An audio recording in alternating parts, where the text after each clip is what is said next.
보내주신 덕분으로 잘 다녀왔습니다.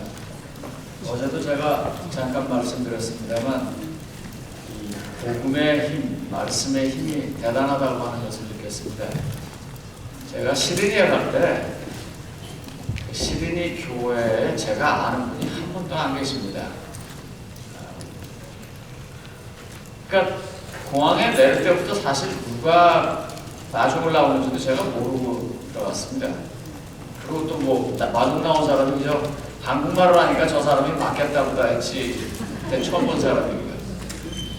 그런데도 성경 말씀을 피고 우리가 성경 말씀 안에서 같이 생각하고 같이 나눈다는 것 때문에 금세 가까워지더라고요.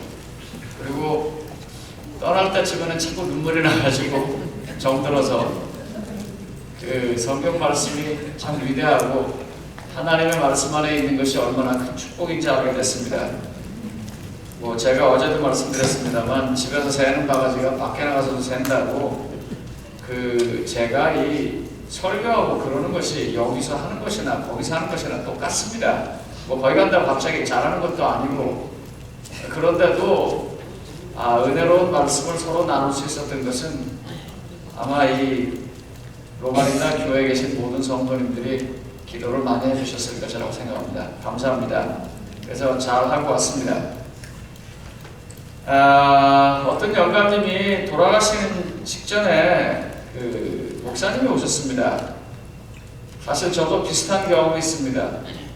제가 어느 분을 성경 공부를 가르치는데요. 이분이 잘 못 들으시고 또 연세도 굉장히 많으시고 그래서 저한테 그러세요. 저한테 뭘 가르치고 자기가 그걸 기억할 거라고 생각하지 말래요. 그냥 나는 예수님은 분명하게 믿으니까 침례를 받고 싶으니까 그냥 주라 이거예요. 그래서 저도 괜찮다고 예수님만 믿으시면 된다고 그러는데 정말 요번 주 가르친 건 다음 주 가면 싹 까먹으시고 또 그 다음 주에 가르쳐도 또 잊어버리시고 그러세요. 그런 노인이신데 이분은 다른 노인입니다. 이건 재밌으라고 하는 얘기니까 오해하지 마십시오. 그 노인은 침례 잘 받으시고 주 안에서 잠드셨습니다. 목사님이 예수님을 좀 믿으시라고 대답을 안 하는 거예요. 근데 이분이 병상에서 곧 돌아가실 것 같은데 그래서 어르신 주님을 꼭 영접하셔야 합니다. 예수님을 개인적으로 꼭 영접하세요. 그래도 아주 이렇게 입을 확 닫고 이러고 대답을 안 하시는 거예요. 목사님이 살살 화가 났어요. 이게 걱정도 되지만 그래서 어르신 왜 예수님을 믿고 받아들이라는데 그렇게 안 받아들이세요? 그랬더니 눈을 가만히 뜨시고서는 목사님 이렇게 쳐다보더니 목사님 제가 지금 어디로 갈지도 잘 모르는데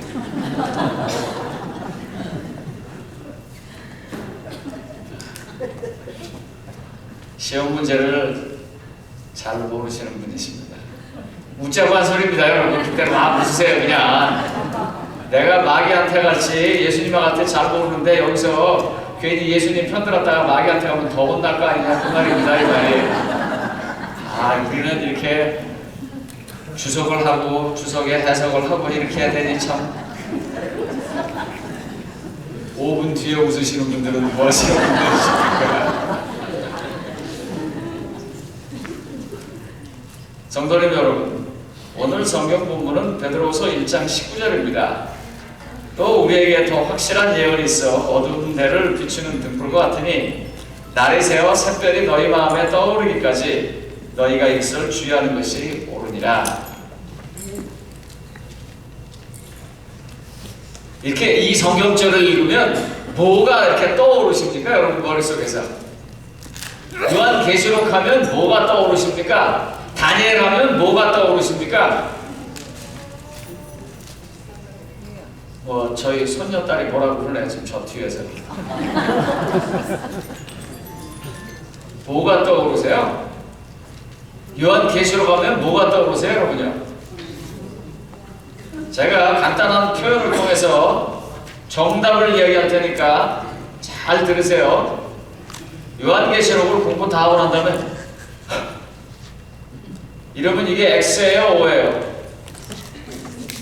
뭔 말인지도 모르시죠 지금.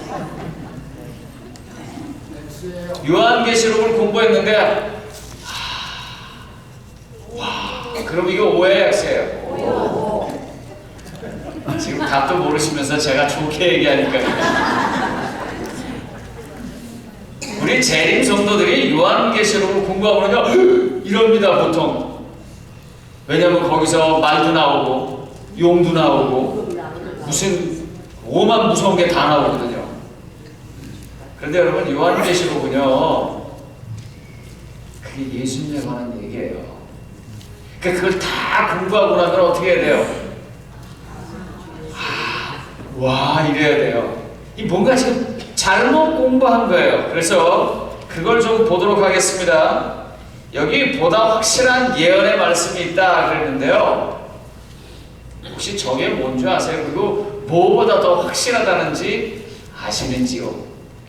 모르셔도 상관없습니다. 왜냐하면 제가 설명할 거니까요.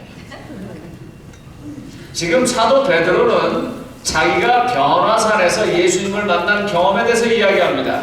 우리가 그 위대함을 친히 보았다라고 말합니다. 그래서 그분이 반드시 오실 것이라고 말하고 우리는 그분을 만날 것을 준비해야 한다고 말합니다. 그런데 뭐라고 말하냐면 그럼에도 불구하고 그런 내 경험이 있음에도 불구하고 보다 더 확실한 예언이 있다라고 말합니다. 구약을 말하는 것입니다. 성도님 여러분, 우리는 제일 먼저 이 문제부터 시작해야 합니다. 많은 분들이 자기의 경험과 자기의 감정을 굉장히 중요하게 생각합니다. 그래서 내가 봤어, 내가 느꼈어, 내가 알아. 그런데 성경은 뭐라고 말하냐면 그것보다 하나님의 성경 말씀이 더 확실하다고 말합니다. 그러므로 우리의 경험과 우리의 주관에다가 말씀의 기준, 삶의 기준을 놓는다면 실패할 수 있습니다. 그러니까 그런 것을 버리고 성경 말씀에다가 기준을 놓으셔야 할 것입니다. 이런 본문의 배경을 근거로 해서 하나씩 이 말씀의 뜻을 찾아보겠습니다. 베드로가 왜 베드로후서를 썼을까요? 베드로후서 1장 1절입니다. 베드로후서 1장 1절을 보면 예수 그리스도의 종이며 사도인 시몬 베드로는 우리 하나님과 구주 예수 그리스도의 의를 힘입어 동일하게 보배로운 믿음을 우리와 함께 받은 자들에게 편지하노니. 예수 그리스도를 설명하려고 베드로가 베드로후서를 썼습니다. 그러므로 베드로가 간증하는 예수님을 보는 것이 베드로후서를 읽는 사람들이 목표로 잡아야 할 일입니다. 베드로서 1장 16절에 우리 주 예수 그리스도의 능력과 강림하심을 너에게 알게 한 것이 공교하게 만든 이야기로 쫓은 것이 아니요 우리는 그의 크신 위엄을 친히 본 자라. 그래서 계속해서 지금 이야기하려고 하는 게 뭐냐면 예수님에 관해서 이야기를 하려고 하는 것입니다. 그러니까 성경을 많이 공부하고 성경을 많이 아는 사람일수록 이렇게 푹 누르면 뭐가 나와야 돼요? 예수님이 나와야 돼요. 네? 툭 누르면 그 얘기가 예수님에 관한 것이 나와야 돼요. 안식일교를 푹 누르니까 고춧가루가 나오면 문제가 있는 거예요.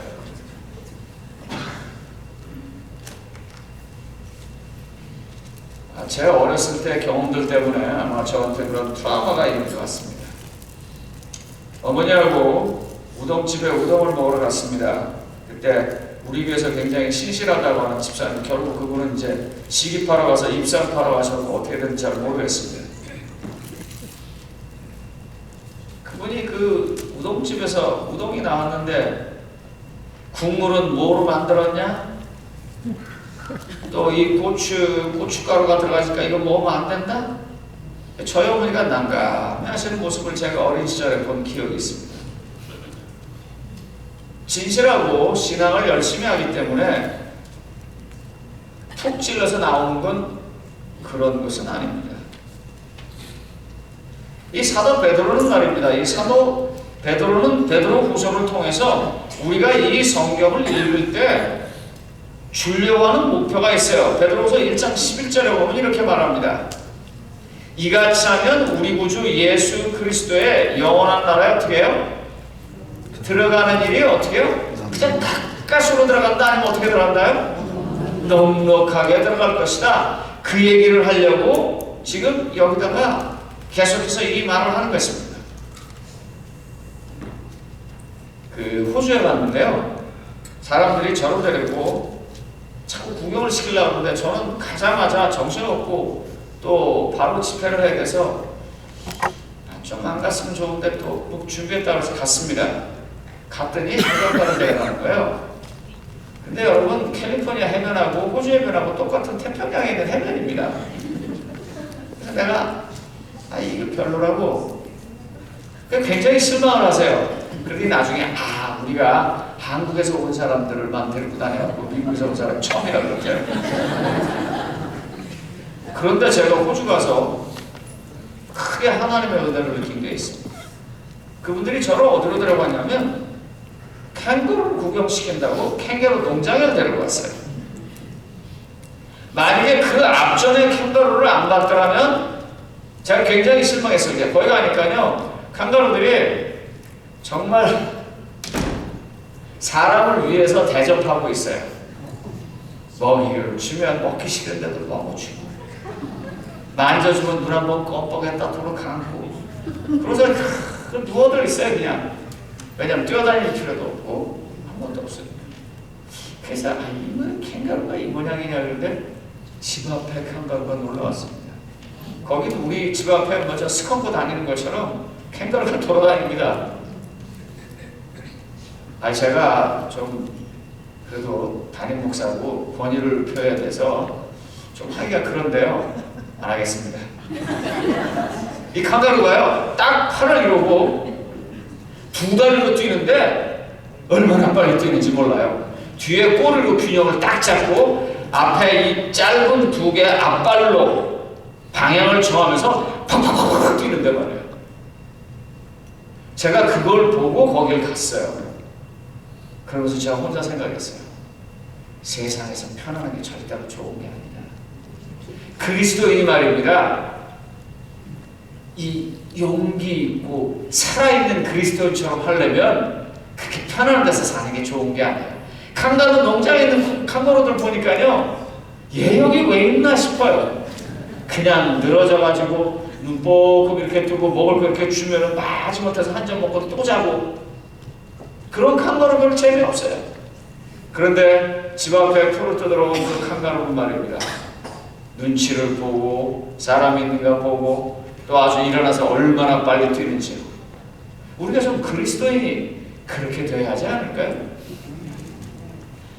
그냥 가까스로 마지막 그 맨 마지막에 그 오른편 강도가 죽기 바로 직전에 주여 하고 들어가는 거, 그거 좋겠지요. 정말 아슬아슬하게.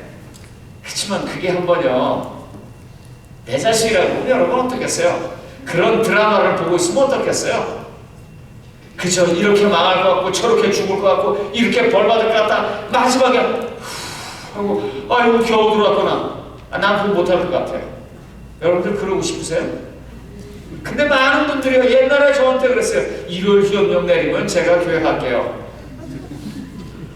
그러지 말죠. 여기 보면 넉넉하게 들어갈 것이라고 그랬습니다. 여러분, 어떻게 하면 넉넉하게 들어갈 수 있을까요? 먼저 그 넉넉하게 들어간다고 하는 말을 통해서 여전히 예수님을 보이는 걸 조금 더 보도록 하겠습니다. 여기 계시록 1장 2절에 보면은요, 예수 그리스도의 계시라 그렇게 말합니다. 아까 읽은 성경절이죠.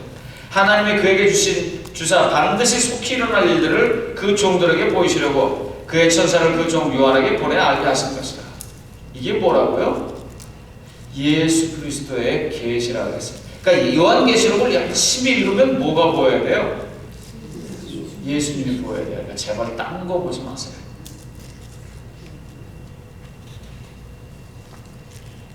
오늘 설교 제목이 혹시 뭔지 기억하십니까? 시험일과 답안지. 제가 이 MCAT 시험을 봅니다. 의과대학 가는 시험을 봐요. 또 LSAT을 봐요. 법대 가는 시험을 봐요. 그런데 시험 날짜가 12월 22일이다. 그것만 열심히 외우고 12월 22일은 무슨 요일이다, 12월 22일은 뭐 날씨가 어떻다, 10일 맨날 그것만 공부하고 시험 치러 가면 어떻게 될 것 같습니까? 그런데 우리는 예수님이 언제 오신다는 것에 대해서 엄청 관심을 가지시면서 그분이 오셔서 뭘 물어보실지, 어떤 사람을 데려갈지에 대해서는 별반 관심이 없으신 것 같아요. 시험 날짜는 참 열심히 공부하시는데 그날 시험 문제가 뭐가 나올지 공부를 안 하시는 것 같다고요. 사도 요한은 요한계시록 1장 19절에서 이렇게 말합니다. 이 요한은 나의 형제여 예수의 환난과 나라의 참음에 동참한 자라. 예수 그리스도의 계시라고 말하고 그 예수님을 쓰는데 자기를 뭐라고 말하냐면 나도 예수의 환난과 그 나라의 참음에 동참한 사람이라고 그랬어요. 그러니까 저런 거를 보면서 예수님을 볼 뿐만 아니라 저걸 쓴 요한이 예수님과 함께하기 위해서 환난에도 참여하고 참음에도 참여하고 이런 동참한 것들도 같이 보아야 하는 것입니다.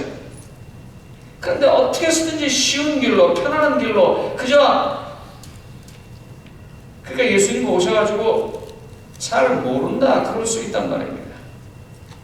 베드로는 베드로서 1장 16절에서 그의 크신 위엄을 친히 본 자라고 말합니다. 지금 이 베드로서든 요한계시록이든 다 한결같이 말하는 게 뭐냐면 예수님을 자기들이 경험한 것에 대해서 이야기한단 말입니다.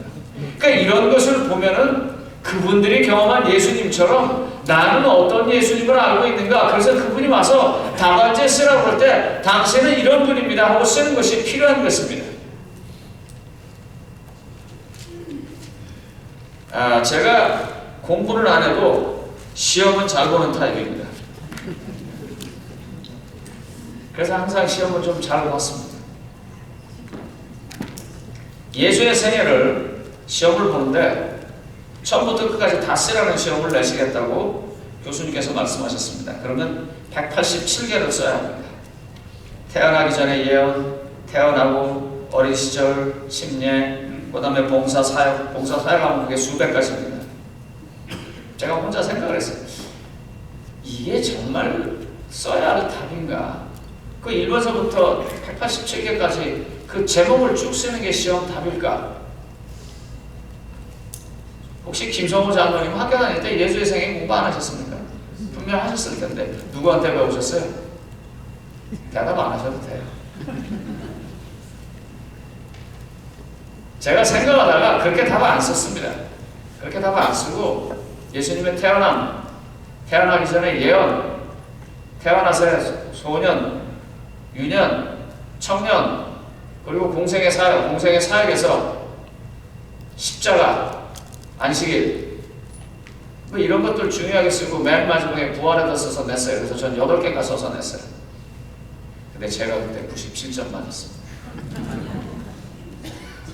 저는 그 일에 대해서 굉장히 속으로 자부심을 가져요. 그게 답이 맞는 거라고 생각을 해요.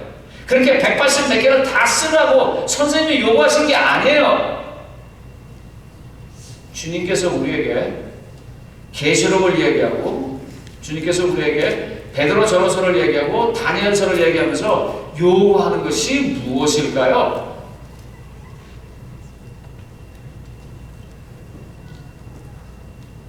주님께서는 그 사실을 설명하기 위해서 마태복음 24장, 25장을 이야기합니다. 주님께서는 그 사실을 설명하기 위해서 베드로전서 후서를 이야기합니다. 주님께서는 그 사실을 설명하기 위해서 다니엘과 계시록을 우리에게 주셨습니다. 그 많은 얘기 중에 하나만 좀 보겠습니다. 베드로후서 1장 5절로 7절입니다. 베드로후서 1장 5절로 7절입니다. 그러므로 너희가 더욱 힘써 너희 믿음의 덕을 지식을, 지식의 절제의 인내를, 인내의 경건을, 경건의 형제의 의를, 형제 후에 뭐요? 사랑을 더하라. 그래놓고 11절이 나오는 거야. 이같이 하는. 이게 예수님께서 시험 문제를 내놓고 정답이라고 말하는 것입니다.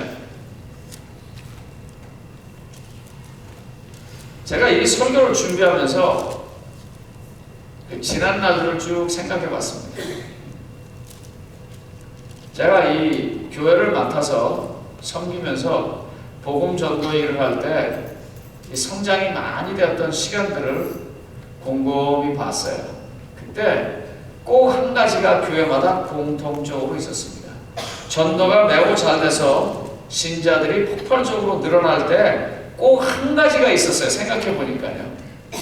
그게 뭐냐면 여집사님들이었습니다. 제가 창동교회에 있을 때, 또 중화동교회에 있을 때, 그리고 대관동교회에 있을 때, 그때 똑같은 일을 하시는 여집사님들이 공통적으로 계셨습니다. 그분들이 제게 똑같이 이렇게 말했어요. 뭐라고 말했냐면, 목사님, 부도자생겨서 성경 공부하시게 되면 저희 집으로 오세요. 제가 성경 공부는 못 가르칩니다.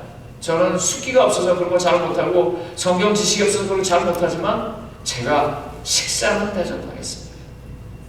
그래서 제가 성경 공부를 끝나면 시도 때도 없이 그분들을 모시고 갔습니다.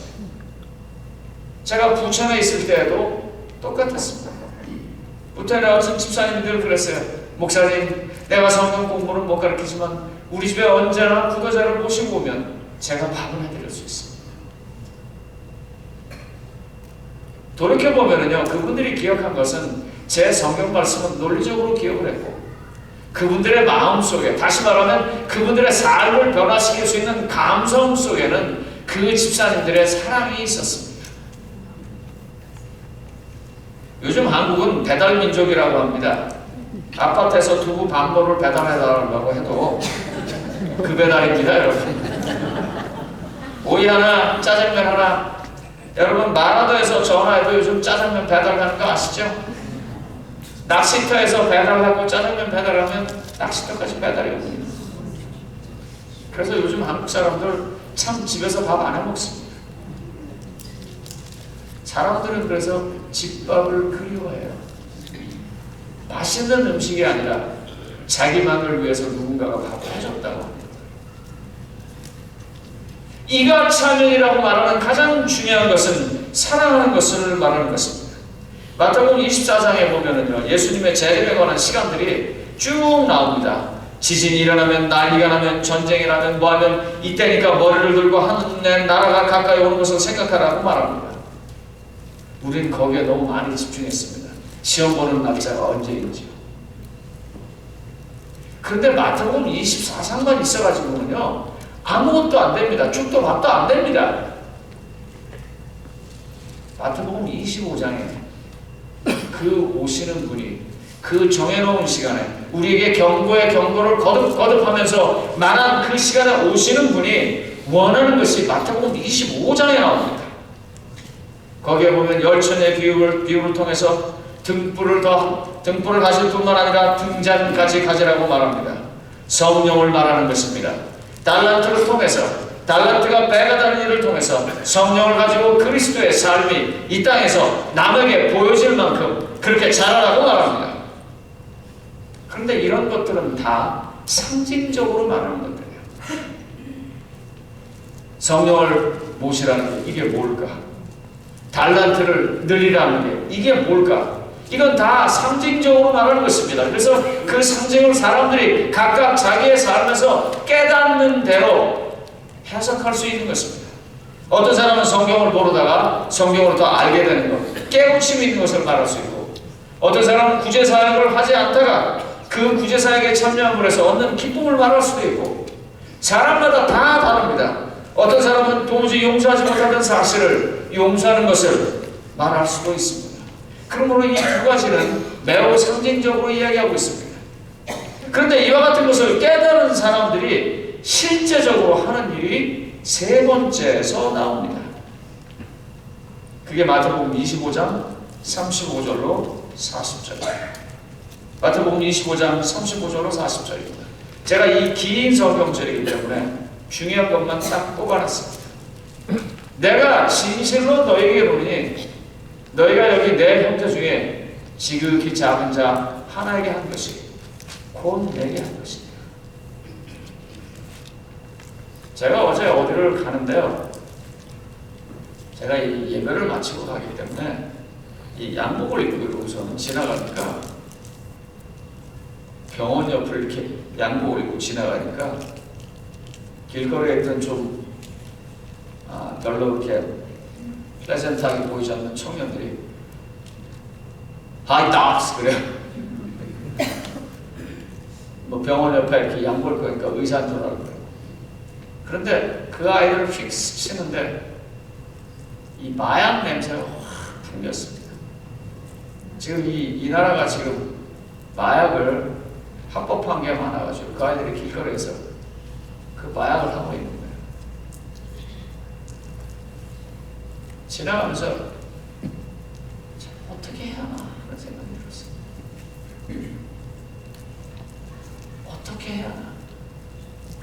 미국 시카고에 있는 침례교회 아주 큰 교회 목사님께서 설교를 하신 적이 있어요. 미국이 잘못한 3가지에 대해서 이야기를 했습니다. 그 중에 하나가 가정의 근간인 이 남녀 간의 혼인에 대해서 부정해버린 연방 대법원의 결정에 대해서 그 목사님이 얘기했어요. 지금 세상은요 자꾸 하나님의 영역을 침범해가지고 무너뜨려서 드디어 하나님께서 우리에게만 놔둬서 되지 않고 그분이 적극적으로 개입하실 수밖에 없는 시간으로 다가오고 있습니다. 그런데 이런 사람들에게요 말로 안 돼요. 설교로 안 돼요. 왜냐면 그 사람들이 거기까지 가기까지 그 청년들이 내가 이렇게 지나가는데 그 마약을 하기 때문에 냄새가 팍 풍기는 그 청년들이요 왜 그걸 했냐면 사랑받지 못해서 하는 거예요. 자기 이 세상에서 경쟁에서 이기지 못하고 그렇기 때문에 자꾸 나고되고 그럴 때 누가 자기를 좀 잡아줬으면 할 때 잡아주지 못하고 잡아주는 사람이 없으니까 그쪽에 가서 기대는 거예요. 어쩌면 그 사람들이 예수가 아닐까 하는 생각을 해봤습니다. 마음이 아팠습니다. 우리 로마린다 교회는 사실 아시는 것처럼 미국에서 사이즈도 크지만 교회 구성원 자체가 매우 학력도 높고 소득 수준도 높은 좋은 교회입니다. 그래서 때로는 예수를 잊기가 쉬워요. 그런데 주님께서는 우리에게 말씀하십니다. 내가 진실로 너에게 이르노니 너희가 여기 내 형제 중에 지극히 작은 자 하나에게 한 것이 곧 내게 한 것입니다. 지금 예수님은 마태복음을 통해서 자신이 누구인지를 이야기하고 있습니다. 베드로, 전후서와 요한계시록과 다니엘을 통해서 계시로 말하고 여러 가지 상징으로 말하는 그 예수가 실제 삶에서 나타나는 것은 무엇인지를 이렇게 말하고 있는 것입니다.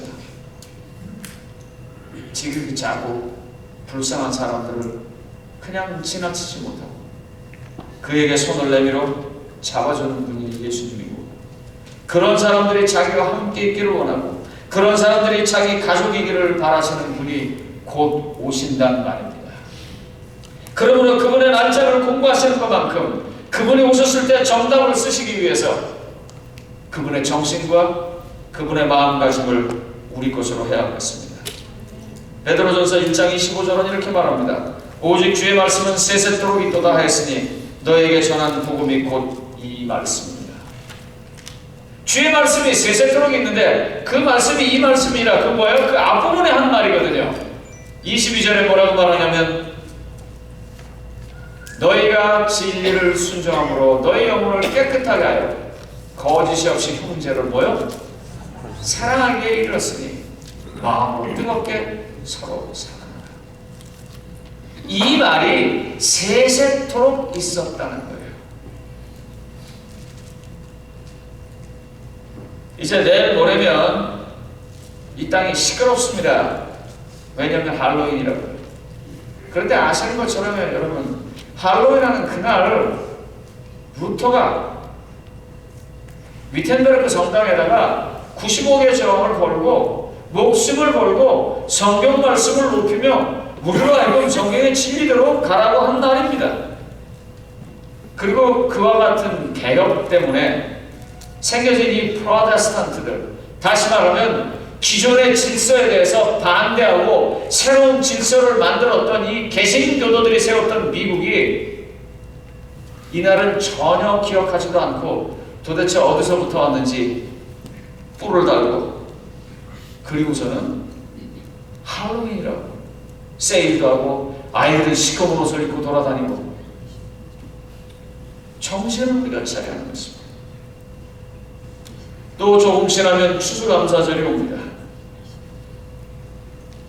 정말 신앙과 진리를 위해서 국의 여러 가지 압박들과 잘못된 것을 피해서 살아갈지 못 살아갈지도 모르는 먼 여정을 막연한 믿음 하나만 가지고 가서 떠났던 것을 기념하는 것입니다.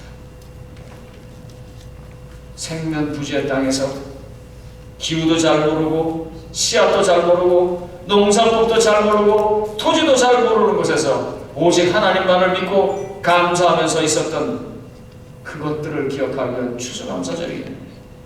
이날을 쇼핑하는 날로, 세일하는 날로, 여행하는 날로 바뀌어져서 살아가고 있습니다. 그때를 생각하면서 인디안이 와서 도와줬고, 그때를 생각하면서 하나님께서 도와줬고, 그래서 이 연말린 남의 나라에서 용케도 살아남은 것을 감사하는 것은 이민자들만큼 확실하게 아는 사람이 또 어디 있겠습니까? 그러므로 이날에 그렇게 인도해 주신 하나님을 기억하는 것이 우리에게 필요하지 않을까요? 가족을 부르고 맛있는 음식을 나누며 거기서 그치지 않았으면 좋겠습니다. 제가 미국에 처음 왔을 때 어느 교회를 잠깐 다녔습니다. 제가 학위를 공부하는 그 학교에 근처에 있는 교회에 있었어요. 제가 그곳에 왔을 때 정말 그 교회 교인들이 저희 가족을 따뜻하게 잘 마련해 줬어요. 여러 가지로 도와줬어요. 그래서 제가 집사람하고 의논을 했습니다. 우리가 이 교인들을 한번 가족을 하자. 집사람이 흔쾌히 동의를 하고 음식을 준비했습니다. 그날 저희 조그만 아파트에 꽉 찰 만큼 사람이 왔어요. 제가 그때 사람들이 다 모이고 사람들에게 이렇게 얘기했어요. 저는 목회자입니다. 제가 지금 미국에 와서 제가 섬기는 교회는 없지만, 그러나 제가 하나님으로부터 안수를 받았다고 믿는 목사님이기 때문에 제가 한국에 있든 미국에 있든 저는 목사입니다. 복음을 전하는 사람입니다. 그러므로 여러분들이 저희 집에 오셨으니 맛있게 음식을 잡수시되 그냥 그 음식만 잡수시지 마시고 하나님의 말씀도 함께 잡수셨으면 좋겠습니다. 그래서 제가 식사를 하고 1시간 동안 성경 공부를 했습니다. 그때 누가 계셨냐면 고득선 장로님이 계셨습니다. 기억 안 나실 겁니다. 추수감사절에 자녀들을 불러 모으고 사랑하는 사람들을 불러 모으고 정성스럽게 준비한 음식뿐만 아니라 하나님의 말씀을 좀 나눠주시기 바랍니다. 그래서 우리의 아이들에게 왜 이런 것들이 주어졌고 우리가 믿는 분이 누구시며 우리가 가야 할 곳이 어디인지를 보여주셔야 합니다. 그 중에서 한 가지만 더 할 수 있으면 어떨까요?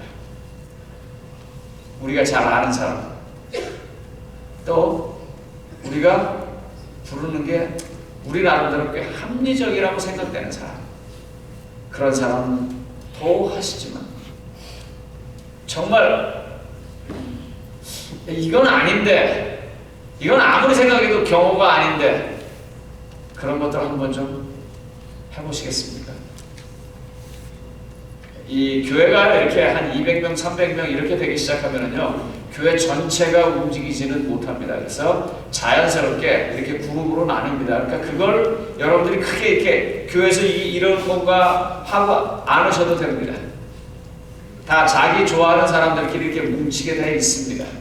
그리고 그렇게 해서 자연스럽게 소그룹이 되어지니까 좋은데, 이번 추수감사절에는 한번 좀 잘 모르는 사람, 잘 알아가는 기회로 한번 하면 어떨까요? 아니면 평상시에 좀 기분 나빴던 사람. 어느 분이 저한테 이렇게 얘기를 하세요. 목사님 하나 고치실 게 있습니다. 그래서 뭐냐 그래서 저 진짜 몰랐습니다. 근데 그분이 저한테 이렇게 얘기했어요. 목사님은요 기분 나쁘면 얼굴에 딱 표가 난대요. 그래요? 아 그렇대요. 그래서 목사님은요 좋은 사람하고 나쁜 사람이 얼굴에서 확실히 구분이 된대요.